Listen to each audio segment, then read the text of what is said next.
Welcome, everybody. Good afternoon, and welcome to the Chamber of Medford and Jackson County's virtual forum. Today's program is sponsored by Rogue Credit Union. I guess that's why they had me here, and is brought to you by the season sponsor, the Cow Creek Band of Umpqua Tribe of Indians. I'm Gene Pelham, Chief Executive Officer of Rogue Credit Union, and I'll be emceeing today's program. And we are so fortunate to have joining us today the Honorable Cliff Bentz, Congressman representing Oregon's 2nd Congressional District, and Eli Matthews, our new President and CEO for the Chamber, who will be closing today's program and helping with all the questions and so on that you have about it. So thank you all for being here today. I'd like to take the time to thank all of our forum sponsors and those that help put these programs on. We're excited to hopefully move these programs to the Country Club in December for our 3rd forum event. And one of the things that I miss the most about those in-person events is Kingsley Kelly jumping out and saying something really interesting, or maybe some of the jokes that Eli shouldn't tell. And so I consulted Eli and said, I consulted Kingsley just the other day. I said, Kingsley, what's a great joke to start the meeting off with? And he says, well, he says, the way to heat any unheated room is to stand in a corner. It's always 90 degrees. And I scratched my head and said, Kingsley, I didn't do very well with geometry in high school, so I didn't get it, but it took me a while, so it might take you a while also. But any corner is always 90 degrees, so think about that one. So thank you for all your support throughout this last year. The Chamber was forced to adapt, and you all came along with us, and we're truly grateful for that. And we look forward to seeing each of you in person again very, very soon. Now, as we do for every virtual forum, got to get that word out there, I would like to remind you of how today's program will work. It's likely most of you already know this information and are tired of it at this point, but for those of you who are new, I'd like to explain a few things as we go forward. As you've noticed, you're not on the screen. There are some drawbacks, but a lot of benefits by not being on the screen, so you can eat your lunch, do all those fun things. So you do not have video or microphone capabilities. You're simply an attendee. There is a Q&A feature of this webinar. So if you look at the bottom of your screen, you'll see an icon with Q&A on it. And here you'll be able to type in your questions for Congressman Bentz. Please feel free to type in your questions as they come up during the presentation, but know that we will be answering them at the end of the program during the Q&A session. Now I have the opportunity to share a few things about Rogue Credit Union, and you've heard me talk before about how in 1956, a group of teachers came together in a grade school cafeteria and formed the credit union, knowing that they could help each other out. Somebody might need a loan, somebody might have an extra savings, and so be able to help each other out.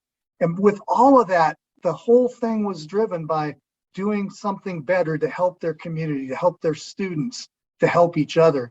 And that's been the foundation of our success, where Rogue has now actually grown to be the 2nd largest credit union in Oregon, but not because of just a lot of things. What it's really because is of the support of Southern Oregon, the support that you've done as we've helped move this organization forward. And we're excited now to be part of an organization that serves really basically the lower half of Oregon. And Congressman Bentz might appreciate this from the perspective of, we now go from Port Orford to New Plymouth, Idaho. So those are really, really interesting spots as we go forward. And New Plymouth is a beautiful little place in Idaho to go forward. But what I'm really here to share is that because of your support, because of the way this community rallies during difficult times, Rogue Credit Union was just recently recognized at the Northwest Credit Union Association's annual convention with their very first ever Community Impact Award. So it was pretty exciting to know that out of Oregon, Idaho, and Washington credit unions, Rogue Credit Union was chosen because of our community impact. And really, we were chosen for that because of the ability of us to join with our foundation and raise nearly $1 million to help with fire relief after the Alameda fires. But we didn't raise that, you did. This community came together and within just 2 short weeks raised over $1 million that within just a few more short weeks was then distributed to those organizations that were out there on the front lines trying to help this community recover. So while Rogue was recognized with this reward, I wanted to share it with all of you because this is your award, your recognition for what an incredible community Southern Oregon, Medford and Jackson County are. So I'm excited to share that, and there'll be more out about it as we go forward. So it's my very sincere pleasure to introduce today's keynote speaker. Congressman Cliff Bentz, a third-generation Oregonian, was raised with his 5 brothers and a sister on the family's cattle ranches in Harney County, Oregon. He served 8 years as a member and chair of the Oregon Water Resources Commission, as a director and chair of the Ontario 8C Public School Board, as a board member and vice chair of Project Dove, a domestic violence prevention organization, and as a member of St. Peter Catholic Grade School Board, as a member of the Eastern Oregon Foundation Board, and as a member of the Oregon Historical Society Board. He also participated for over 20 years as a member of the Blessed Sacrament Catholic Parish Folk Mass Group. In January of 2008, Cliff Bentz was appointed to the Oregon House District 60 seat, and later that year was elected to his first of 5 terms as an Oregon State Representative, but resigned from the House in early 2018 when appointed to take Senator Ted Ferrioli's Oregon Senate District 30 seat. After his election to the District 2 congressional seat previously held by Greg Walden, Congressman Bentz was appointed to the Natural Resources and Judiciary committees and also serves on the Natural Resource Subcommittees on Water, Ocean, and Wildlife, ranking member and the subcommittee on Indigenous Peoples. He also serves on the Judiciary subcommittees on intellectual property and antitrust. He has been an incredible servant to our region. It's exciting for me now to spend more time in his hometown now that we serve that part of Eastern Oregon and Western Idaho. And I just want to say thank you for being with us today, Congressman Bentz. And the Zoom screen is all yours now. Well, Gene, thank you so much for your kind remarks. And you know, I attended a great seminar about 5 months ago down in Florida, and the one of the speakers there was Lou Holtz, a coach at Notre Dame, and he was introduced by one of his former football players for Notre Dame, and now is that gentleman is in Congress with me as one of the freshmen, and he gave the introduction, and it was actually a little longer than the one you just heard by quite a bit, actually. And the statement that Lou Holtz made was, thank you, Pat. I could have listened to that introduction forever, and for a while I thought I was going to have to. And his remarks kind of fit my situation now. I have been working in these political spaces for quite a while in Eastern Oregon. In fact, it's been suggested that some of the CO2 problems that we currently suffer are because of the literally hundreds of times I've had to drive across this state, as recently as just a few days ago when I zoomed down to Medford to meet with the sheriff and law enforcement and county commissioners and mayor of Medford to go over different problems you are having with marijuana and hemp.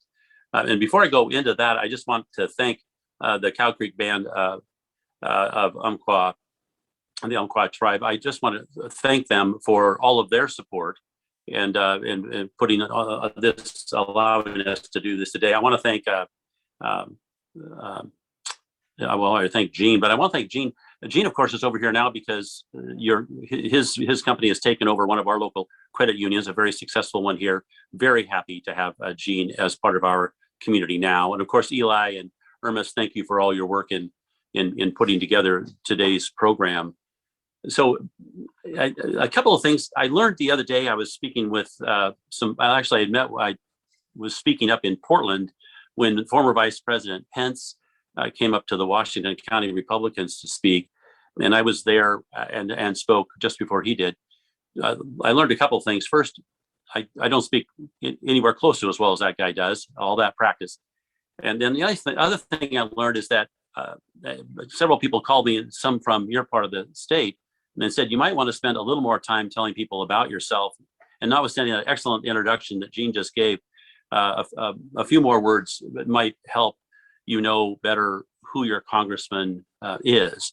And so I just want you to know that when mom and dad decided to follow my grandfather in the ranching business, they must have decided, since they were going to have to borrow all the money, that they needed a large family to help pay it back. So they had 7 kids, 3 initially, and I was the middle one of those 3. And then they had 4 more, but they waited 7 years, almost 8 years to have those second 4. So the older 3 ended up working, we always said, much harder than the younger 4.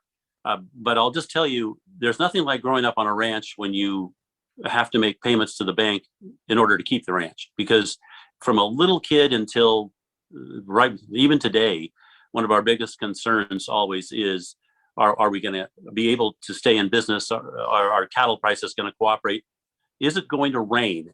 And this constant worry out here in the eastern part of the state, and now down in your part of the state, about water was drilled into our little heads as kids from a very, very early age. And so when I was about 14 or 15, I decided I would become a lawyer and I would study water law and then come back and try to protect our water rights on the ranch. And that's exactly what I did. It took a while.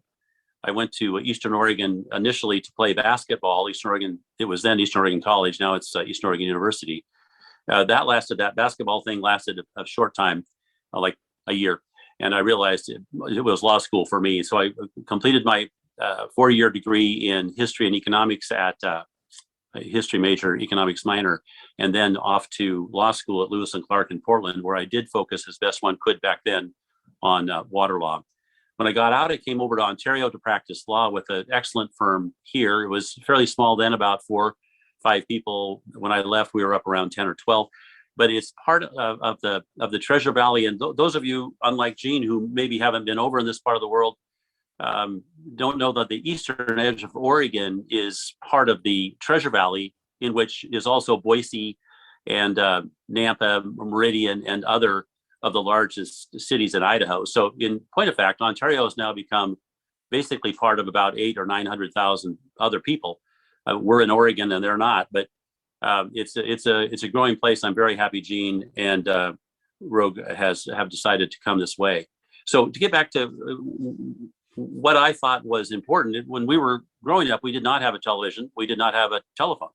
And that lasted until the early 1970s, long after I had left and started practicing law in the early 80s, actually. And that meant we read all the time. And so you can see behind me, this is actually my office here at our house. And I still read as much as I possibly can because it seems to me that's the fastest way to gain experience and the fastest way to understand things. I'm very fortunate in that I'm married to Dr. Lindsay Norman. She's a veterinarian. She just retired this weekend. And in fact, one of the reasons I'm not down at my office now is because we just returned for her to take a couple days off as she ended her 38 years of being a veterinarian. We have 2 wonderful children. One is Allison, and she is taking the longest route possible to become a nurse. And my son, Scott, whose birthday it is today, is going to ultimately, I think, be an electrician. He's also taking the longest route possible, but he'll get there. So I'm very, very fortunate to have a wonderful, large, extended family, all of whom help each other as best we can with all the challenges that we're facing. My family has been involved in politics a lot. My dad was a county commissioner in Harney County. My mom and he were heavily involved in the Oregon Cattlemen's Association, and my grandparents were involved in farm credit associations and things of that nature. So we grew up knowing that we needed to be involved in our community. And so all of my brothers, I think, served on school boards, except maybe one who is now he's a Jesuit priest. He actually just left Fordham University, where he spent 3 years putting together a graduate program there for them, and now he's down in Southern California working for the order there. So he probably hasn't been on a school board, but he's certainly been involved in schools. So that's enough, I think, about my background, other than I consider myself kind of like Coach Holtz said when he was talking about Notre Dame, to be one of the luckiest people around. And that was because I was born in this wonderful United States of America. And we have so much opportunity. I went down with Bruce Westerman, the ranking member of the Natural Resource Committee. He asked me to join him to go down to the border just a couple of, actually 2 months ago now. Probably one of the saddest things that I've ever seen. And it was apparent even then, 2 months ago, that the Biden administration, for whatever reason, has decided to be much more lenient when it comes to allowing people into the United States. And they've heard that message, and folks by literally the tens of thousands are now appearing at the border. I will just say that is an enormous challenge, and people may ask, what's the biggest challenge facing America today? I would certainly put that near the top. It's a huge problem and needs serious attention. When we're down there, I looked at those people and I thought, why would you put yourself through such a horrible time coming all the way across from Central America or South America? And the answer, of course, is that they would love to be in the United States. And yet I'm guessing that all of us who are here today have had, for the most part, maybe not all of us, but we're born into America, and perhaps some of us take that for granted, and we should not. I would just say that we have lots and lots of work to do on our country to make it better. But guess what? It's still a great foundation to build upon. And I am so fortunate to have this opportunity to serve as your congressman. With that, I want to shift over to the issues that are facing us in DC. And I'll just say there are so many, and they are incredibly complex. And of course, as a freshman congressman, you have to it's almost like pledging for a fraternity or sorority. You have to go in and ask if you can join a committee, and then you have to make the case of why you should be on it. It's a really interesting process, and I was extraordinarily fortunate to end up being a member, as Gene mentioned, of the Natural Resource Committee and the two excellent subcommittees, the Indigenous Peoples Subcommittee and then the Water, Oceans, Wildlife. I was named ranking member on Water, Oceans, and Wildlife, which means you're the top Republican in that space. And I'm happy to be there because that allows me to speak up and address and lead in conversations concerning water, oceans, and wildlife, hugely important space. And I'm happy to say that I have a wonderful team working for me in DC. You know many of them. Caitlin Pay, of course, had lived in Medford. She is my deputy chief of staff. My chief of staff, Nick Strader, lives in Bend. He comes back to DC every couple of weeks. And then without a good staff, you really don't get much done. And I'm so blessed I had to end up with a number of the folks that were with Greg Walden's team. And why I'm speaking of Greg Walden, I fault him in two ways. One, I don't think he did a very good job of explaining to all of us out here in Oregon just how far up the ladder he had progressed. As chairman of Energy and Commerce, I've now learned one of the most powerful, if not the most powerful committee in Congress, Greg did and had enormous influence. As I go from meeting to meeting and people say, well, who are you? And I say, well, I'm the new congressman from Oregon. They'll say, oh, you took Greg's place. And I'll say, yeah, I did. And his reputation is sterling. It is absolutely excellent. Remember, I said there were two things that I would fault him for. The first is that he didn't do a very good job of expressing what a great job he did for us, and boy, did he ever. The other thing I will mention is he didn't explain when he talked about the 640 round trips he made back and forth to DC. he did not explain just what it's like to make that flight. And so tomorrow morning, I will get up literally at 2:30 in the morning here. And then I'll leave here around 3:30, get to Boise at about 4:30, get on the plane and leave at 5:30 a.m. and end up in DC sometime around 3:30 in the afternoon. There is a stop in Minneapolis for an hour and a half on the way, just in case you were wondering why it takes so long. On occasion, the flight, instead of going to Minneapolis, goes to Atlanta. But I'm just saying, Greg might have pointed that out. I'm not complaining so much as just saying one should be aware of just what he went through to do such a wonderful job helping represent Oregon. And so moving away from that before I move away from water, because I was or am ranking member of that committee, that has allowed me to appear on the floor of the House and appear also holding drought relief forums.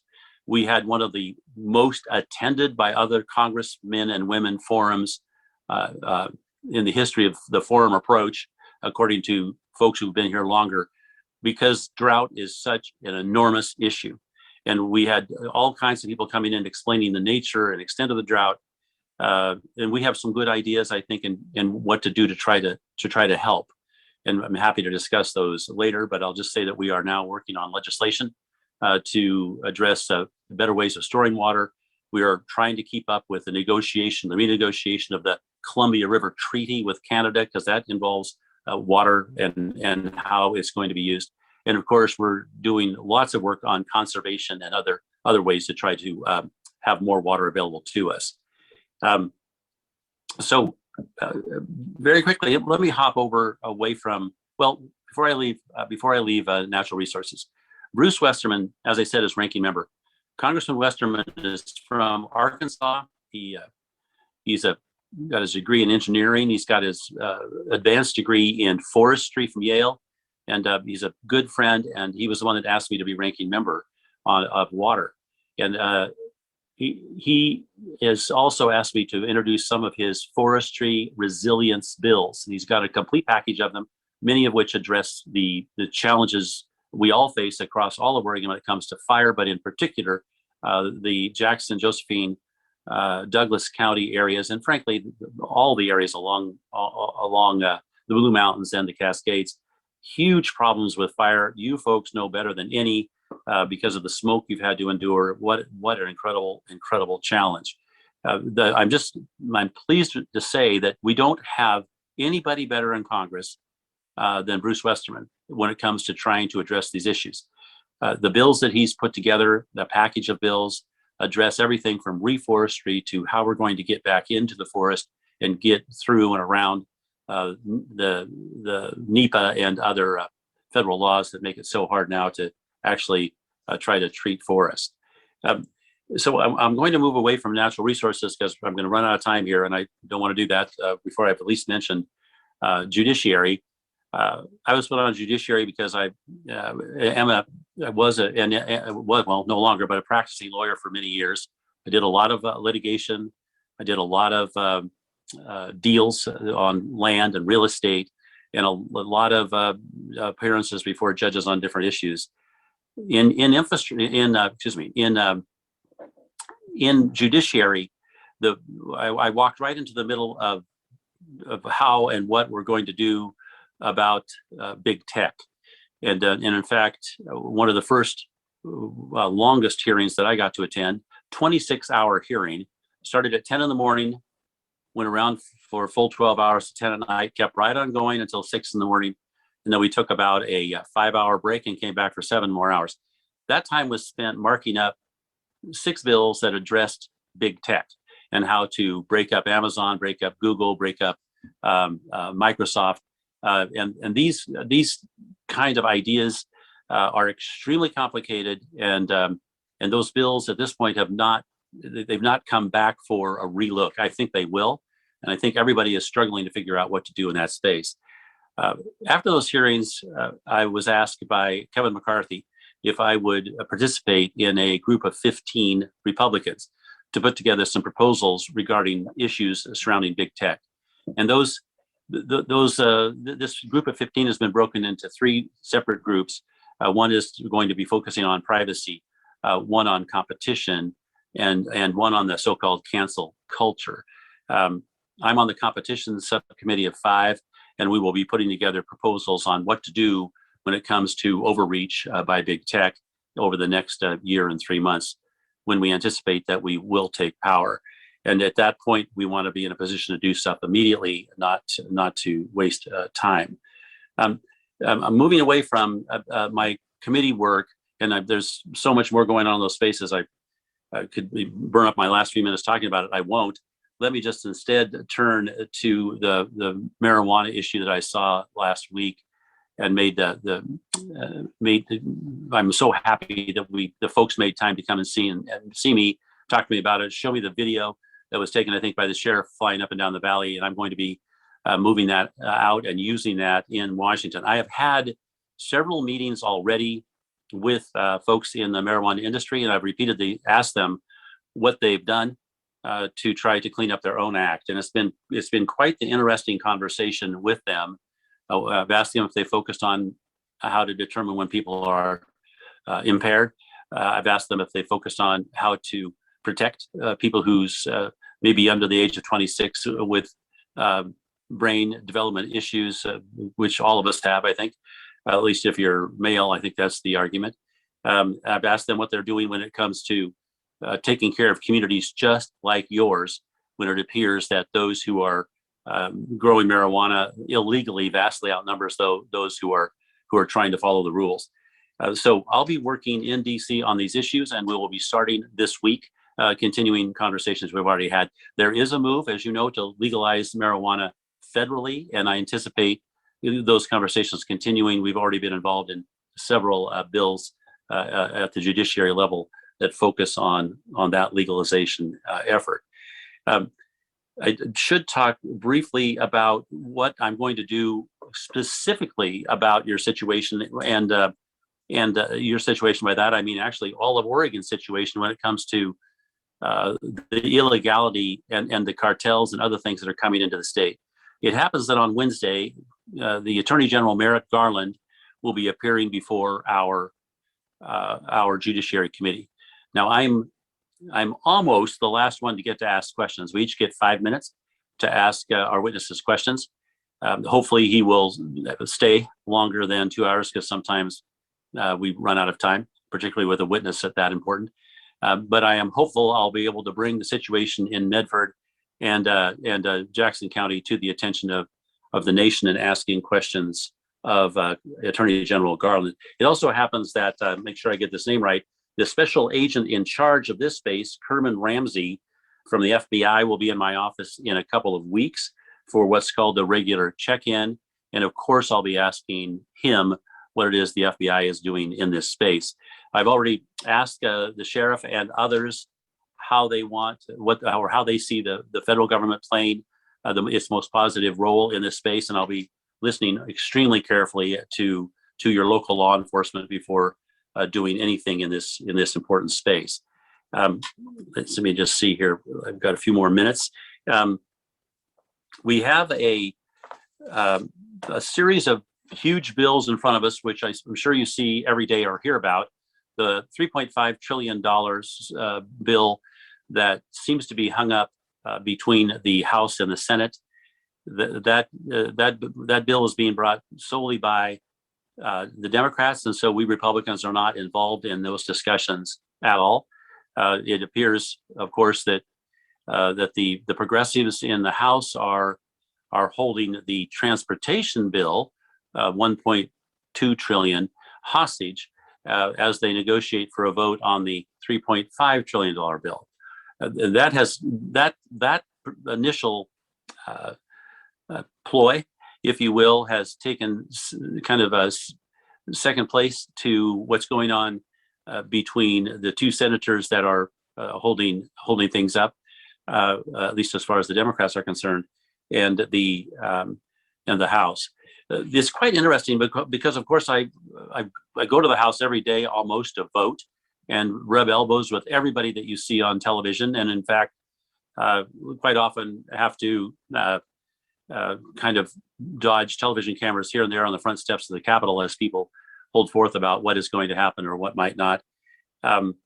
It's extraordinarily interesting to be that close to folks that are so integrally involved in the futures of so many of us.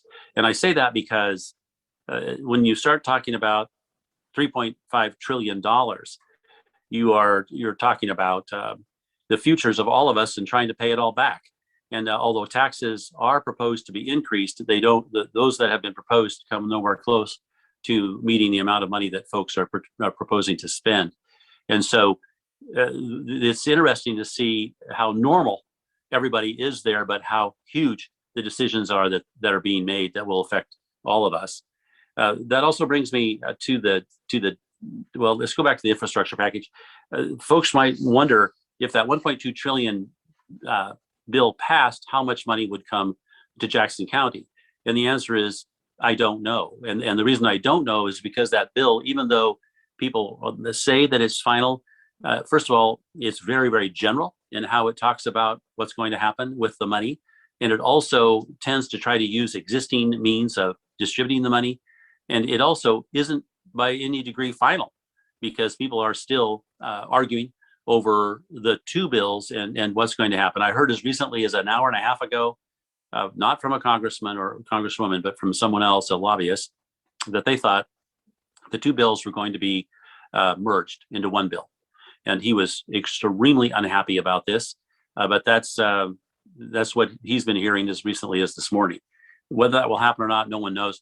It's possible that both bills will completely fail. That is definitely a possibility now, but no one actually knows. This next 3 weeks, I think, will tell the tale. You should know, if you have questions about the debt ceiling, the debt ceiling, of course, for the United States was set at 28.5 roughly trillion. 28.5 trillion is how much debt we have. And we had come up against that ceiling. So a bill was brought to increase that ceiling. It was increased under an agreement for 2 months of about, and adding up some $400 or $500 billion to that 28.5. The same issue is going to come up soon, sometime in early December. And the assertion by various on the Republican side has been to the party in power, if you're going to pass these great big huge bills, then it's on you to pass the debt ceiling. We are discussing this every week in our caucus meetings, and I anticipate we'll be talking about that again either tomorrow or Wednesday, where I'll get an update on exactly what's going to be happening there. On some of the things I've been doing to try to bring attention to fires and drought. One thing you've learned when you're in the minority is you have a very brief time to make your point in committee on what I'll call regular order committee meetings, which means Republicans and Democrats. And then you are also free, if you wish, to bring a forum meeting. And by forum, I mean all Republicans, and then call witnesses and hold what would be a regular meeting, except that it isn't. It's just Republicans. I've been able to do that, as I mentioned earlier, with some success in trying to draw attention to the incredible challenges we have in the water arena. And I want to come back to that. Just a couple of days ago, in fact, on Friday, we had a forum on the Colorado River. And that situation involving Phoenix and San Diego, LA, Las Vegas is absolutely totally frightening, because the amount of water that was anticipated was around 17 million acre feet of water each year, and the amount that actually has been produced is around 12 or 13. And so right now, the water that's been stored over the years is being used up, and exactly what's going to happen as those cities begin to run out of water is unclear. The hearing was incredibly interesting, but incredibly frightening also. It was a regular order hearing where we were all there, and it's going to be a huge challenge for America in general to figure out what to do. I just want to share with you how different the eastern United States is from the western. The eastern United States has far too much water. And we had people jumping in as we were going through the Colorado's challenges from Florida and from Connecticut and other places, basically saying, hey, we have lots of water, build a pipeline. Well, of course, the pipeline won't work. The volumes of water, the cost, everything else, totally out of whack. But we're gonna have to work on this space a lot, and that brings us also to the increasing cost of fossil fuel and the arguments over climate. These issues are front and center in my Natural Resource Committee, and I've been very, very interested in listening to the similar arguments being made in DC, similar to those that have been made here in Oregon for the past 12 years. As many of you may recall, I was one of the senators, along with others, Herman Bertschiger, who left the state to stop cap and trade from being adopted here in Oregon. I'm still very happy we don't have cap and trade in Oregon. I shudder to think what would be happening to our fuel prices now if we did. They're bad enough with the types of programs we have in place. But I'll just say that as we watch what's going on in Europe right now, as they look into a winter with inadequate fuel, that we don't want that happening here. And so how we make sure that whatever we're doing on the climate side of things doesn't leave people freezing to death is a real question. And I think, Gene, I'm coming to the end of the time I'm supposed to be talking, and I'd love to take questions. If it's Gene, maybe it's Eli. Gene, Eli? All right. Thank you, Congressman Bentz, for sharing with us today at our Chamber Forum. Also great to hear firsthand a little bit about yourself as our newer congressman and your views of what's taken place in Congress. And I would agree with you that the comments you made about we have a lot to be thankful for as Americans, a lot of great possibilities and opportunities currently, but also a lot of challenges that we're looking to solve moving ahead. Let's have this time now opened up for members to ask any questions. Again, reminder, a little Q&A section. If you have a question for the congressman, go ahead and type it in, and I'll field those. It looks like we have quite a few coming in, so let's get right into it. So to start, last month, the Oregon legislature adopted the new Congressional Map for Oregon, which includes a new congressional district for Oregon. What were some of the changes for District 2? Well, so let me begin by mentioning that we've had 5 congressmen and women for many years, and now we're going to move to 6. And of course, each congressional district has about 720,000 people in it. It happens that CD2 has about 820,000 people in it. So in the redistricting, CD2 had to shrink by about 100,000, 110, 20,000 people. This job is done by the state. It's not done by federal people, so I've stayed completely away from it. And when asked what I've thought, I've said nothing. I'm waiting for the maps to come out. Well, the maps have come out. The Congressional Map, as it now, for CD2, as it now reads, would carve most of Bend and much of Redmond out.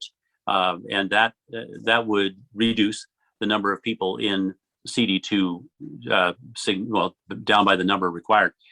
In fact, by a little more than the number required, because the south part of CD2 is then expanded to include all of Josephine County and a portion of Douglas County.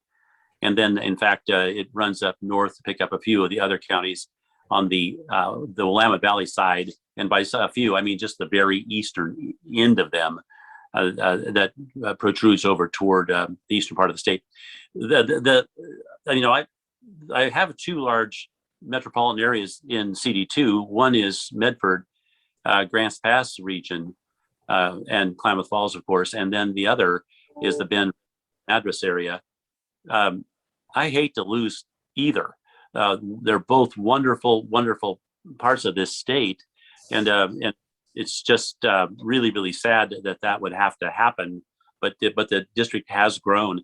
I think that the biggest challenge now, and the reason the lawsuit was filed a week ago today to challenge these lines, is because as drawn, 4 of the 6 districts all touch Portland or the area around it. And so what they're really doing, the folks that drafted it, is using Portland as a means of controlling at least 4 of those areas. And I think the way the Oregonian has analyzed it, they basically said there would be one safe Republican district, safe in quotes, which would be which was CD2. This number will change, but what is now CD2, and the rest would lean Democrat. The district that takes in Bend doesn't lean Democrat very much. It only leans Democrat by like one percentage point. And so exactly what will happen there is unclear. The timing is this lawsuit that was filed that will take the depositions of the governor, Peter Courtney, president of the Senate, Tina Kotek. Those depositions will all be taken to check and see what kind of discussions were going on. At least that's what I assume will happen. And then they'll try the case to a panel of 5 judges appointed by the Oregon Supreme Court. That'll happen sometime probably in January, and the decision will be not final until then. It's difficult for those of us running for office. I'm of course running for re-election, and others also are running all across the state, but no one knows where the lines are. So it's a confusing situation. Mm-hmm. Thank you for that. Next question. This comes from one of our local business owners. He says, Congressman Bentz, thank you for participating. How can we in Southern Oregon help you the best to achieve your goals? Also, when can you run for governor? Well, someone's awfully kind. Oh, wait a minute. Maybe they're not that kind. I always quote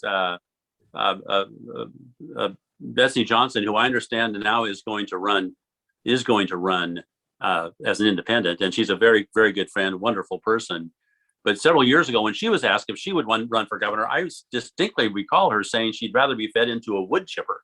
And so I'm not positive that I would want to be governor. But to the point of how to help, one of the things that is a huge concern to me and should be to all of us is this thought that that you're not being heard. And I don't know how many times I've had people come up and said, you know what, we're just not being heard in DC. And what we're trying to do in our office is do our very, very best to appear in more forums like this, to try to better utilize social media, to try to get out newsletters. But I will just share with you, it is really, really, really challenging to contact 800,000 people still in my district. And I just want everybody to know and to share, I am fighting for each and every one of you. If you have a problem, then call our office so that we can put some of the 16, 18 people that work full-time for me and you to work on your problems, because it's absolutely essential that people believe in our government. And so please, if people are saying they're not being heard, ask them to call us and we'll listen. So that's probably one of the most important things we can do. Let people know they are being heard. No, and I appreciate that. I think that's one of the things I've heard a lot from business as well, to make sure that we have our voice out in Congress and DC. So thank you for that. And engagement's a huge part, and also realizing what's large and the happenings in our own district. And I know one of those, of course, is the wildfires. And that's the next question, is what is the most important action Congress should take in order to prevent the spread of wildfires in the West? Right. Well, it needs to figure out how to get people out of the courtroom, because what happens when you try to go into the forest now is you don't go into the forest, you go into court. And under the Access to Justice Act, which pays those who file a lawsuit against the Forest Service or the Bureau of Land Management, it pays them all their attorney fees if they win on at least some part of their lawsuit. And what ends up happening is you end up with kind of a whole business that builds up around these lawsuits, and that then prevents anybody from getting in. And I'll just say, I know that Senator Wyden is doing his best to try to help Oregon with this River Democracy Act. But I would just say I oppose the act, and I want to explain why. It goes right to the heart of your question. If you put another label on, and that's what the River Democracy Act does, it puts another label on about 4,700 miles of stream, and it labels a mile-wide corridor on 4,700 miles of stream. So that's 4,700 square miles. And when it puts that label, wild and scenic, on that river, that basically freezes that space in place for as long as it takes to write up a plan to make it a wild and scenic river. In other states, it's taken as long as 11 years, sometimes longer, to get those plans in place. So what that means is you create, by putting that label on those streams, a delay, another delay on top of the delay that already exists, to try to get in and start cleaning up and reducing the amount of brush that's grown up over time, and exposing communities just like Medford, just like Grants Pass, just like all of our small communities up and down the Willamette Valley, and actually on my side of the mountains, to horrible risk. And so anyway, I throw that out because the best thing Congress could do is figure out some way of reducing the amount of litigation, so we can get in and do all of the stuff we need to do, whether it's prescriptive burns or whether it's removing brush, whatever it takes to somehow reduce the ferocity of these fires. Mm-hmm. Thank you. Another question as it relates to water. Looks like another business owner. He asks, is desalination getting any traction as a viable option? Well, I really appreciate the question. Desalination costs roughly $2,000 per acre foot of water. Here under the Waihi Irrigation District, where my wife and I own a little 120-acre farm, we pay something like $60, $70 a year for 4 acre feet of water. Now, what happens, the reservoir is empty, so we may be paying that money next year and not get a drop. But when it costs $2,000 for 1 acre foot of water, you can imagine how high priced the crops have to be to make that worthwhile. Now, I'll just share with you, there have been people that have paid significantly more for water down in the Central Valley, so of California. And San Diego now has a huge desalination plant. I think people are looking at more. I'm looking for an opportunity to go to Israel and look at they're on the cutting edge of desalination, and new ideas all the time are being developed. I think it's something that we're all going to be looking at much more carefully. Excellent. Appreciate that. Let's get a few more questions in. Maybe this one's a brief one, but as a new congressman to DC, what surprised you the most? Well, one of the things was the shoes. This is going to sound really funny, but you have to walk between 3 and 4 miles a day. So when you go, and another thing Greg Walden forgot to tell me about is go buy some shoes that don't hurt your feet. You have to wear a suit, or you should wear a suit every day. I'm happy to wear a suit every day. It's the kind of job where you should, but I'll just say shoes. The other thing that really was hugely surprising is just how normal everybody is there. Everybody, not everybody, but I'm going to say a huge percentage of the people there are doing their very, very, very best to try to help. The other thing I would point out is the rent. The rent for an apartment there that I pay each month is around $3,500. It's a 2-bedroom, 2-bath, very nothing fancy about it. It's pretty normal. So rents are pretty expensive. The other thing, the last thing I'll mention, and there are a lot more, is you better not enjoy sleeping, because your meetings will go far into the night, sometimes into wee hours of the morning. Voting sometimes goes into the wee hours of the morning. Meetings go until goodness knows when. And so you generally are very happy when the weekend arrives finally, and you can get some sleep. Yep. I appreciate those comments. Next question, the recent Senate passed bipartisan infrastructure bill that passed by the House. What are some of the benefits and deliverables that we'll see in our own region? So this is the 1.9, I think the transportation package is $1.2 trillion dollar bill. It may be a little less than that. And part of the problem about knowing what you would get is that I wasn't part of drafting it. In fact, almost the Republicans that I know that are on the T&I, the Transportation Infrastructure Committee, that when that bill came out of the Senate, it went to T&I. None of the stuff they suggested got in the bill either. And so to say what Jackson and Josephine counties, Klamath are going to get, I couldn't tell you. There are some things in there for water, some real numbers, and we would just have to hope that somehow those things will be front and center if that bill passes.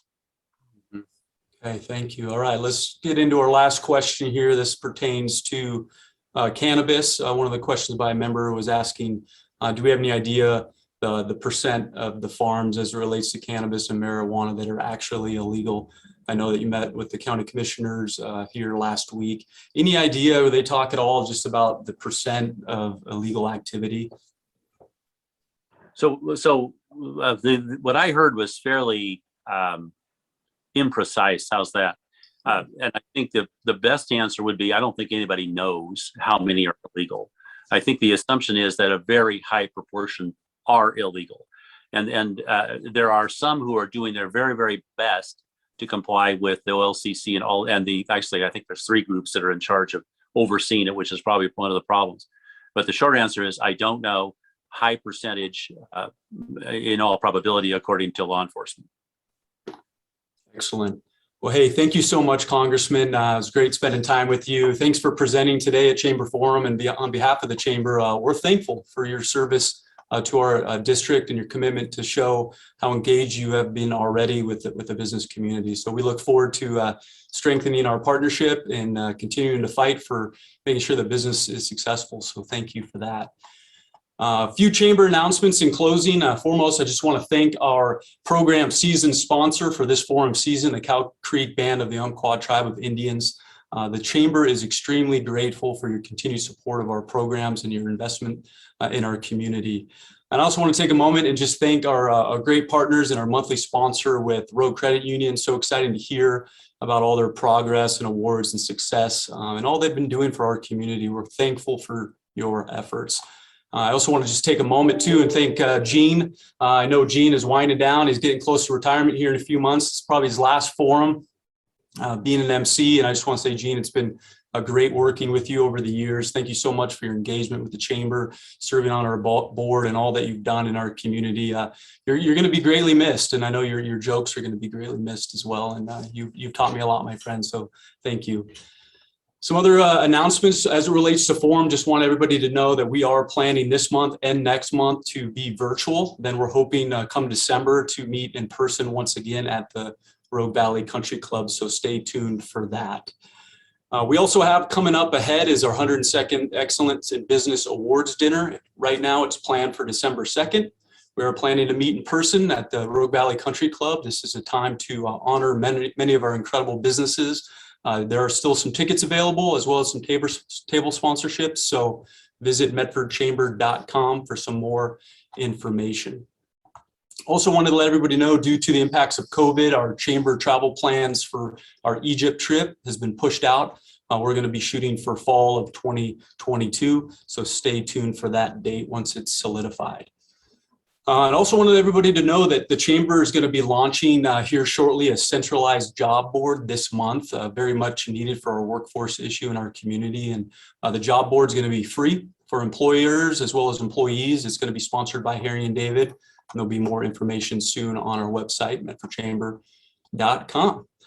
So next month's forum, again, we'll be holding it virtually. It'll be held November 8th, 12 o'clock. Go ahead and put it in your calendars. It's going to, monthly sponsor is going to be Avista. So with that, we thank you for tuning in to the Chamber Forum. We look forward to having a really good forum season ahead of us. And with that, have a great day, and we'll see you all November 8th. Thank you.